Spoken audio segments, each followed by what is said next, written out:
if you look at the international scene, you will find that in every successful country, there has been at least a decade-long continuity for policies through political stability.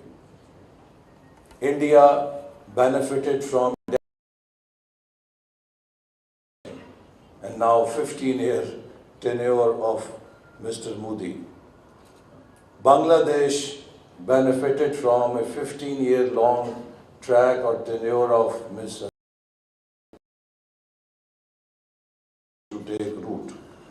In Malaysia, in its transformative period, it was 22 years of Dr. Mahathir's government that provided 2 decades of continuity. And likewise, Singapore, Korea, China, Turkey, take any country. So unfortunately, in 75 years, Pakistan has not been very fortunate in having stability.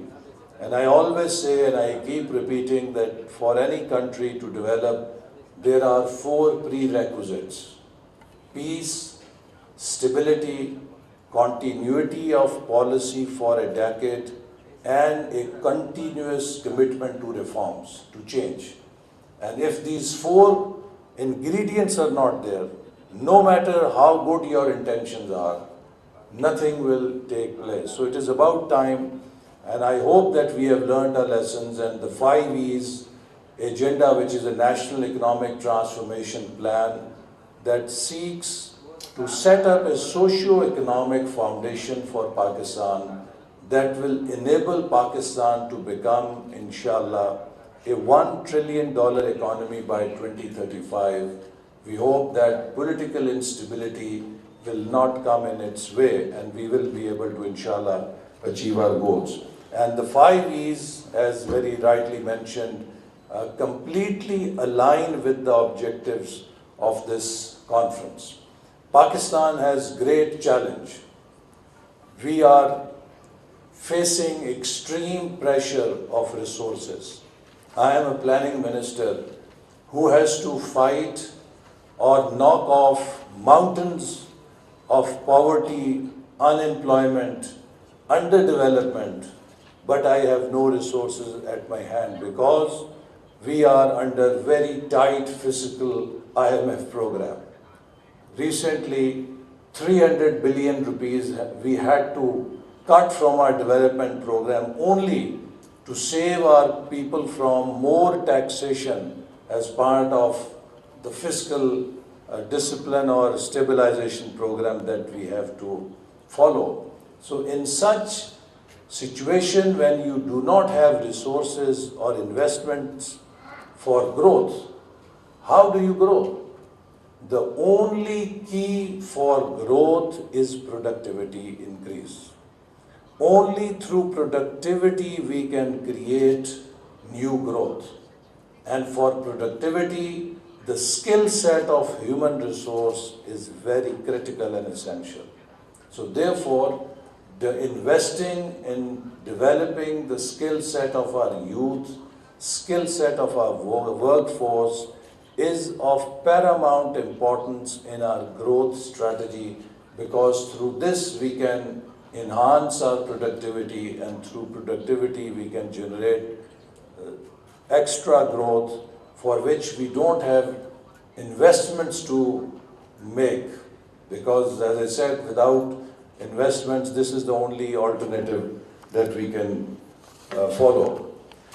So under 5 E's framework, we are trying to promote digitalization to overcome the challenges of limited infrastructure and geographical barriers. Online learning platforms will provide vocational training to young people across the country, ensuring that no one is left behind. And when we speak of inclusivity, it is not just the women, it is also the weak, the marginalized people in the remote areas who are off the radar of normal development focus. So under SDG framework, we have to ensure that no one is left behind and we take everyone along on our path to development.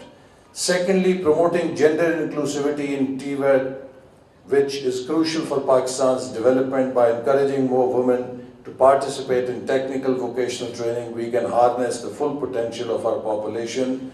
We are supporting targeted policies, scholarships and mentorship programs to support female students, because no country can develop unless it achieves 50% female workforce participation level. So we are hardly 23%. So if we have to be there, we have to invest in the training of our women. The World Bank estimates that closing the gender gap in Pakistan could boost GDP by 30%. This statistic underscores the economic imperative of empowering women through education and training. Integrating green practices into our TVET curriculum for sustainable development is also an important agenda in our 5 E's program. Pakistan is highly vulnerable to climate change, and preparing our workforce for green jobs is imperative. Training is in renewable energy, sustainable agriculture and eco-friendly construction will create a workforce that is not only skilled but also environmentally conscious. 2 years ago, we faced the most terrible economic disaster, bringing us a loss of $30 billion. And what did we get? 99% commitments in loans that the poor people of Pakistan have to pay in order to reconstruct for the irresponsible development that has been made by other countries. मुल्क को माशी मसाइल का सामना है जिनके हल के लिए हुकूमत कोशां है। आलमी माहिरीन और स्टेक होल्डर्स को इकट्ठा करने में कामयाब हुए। इलाकाई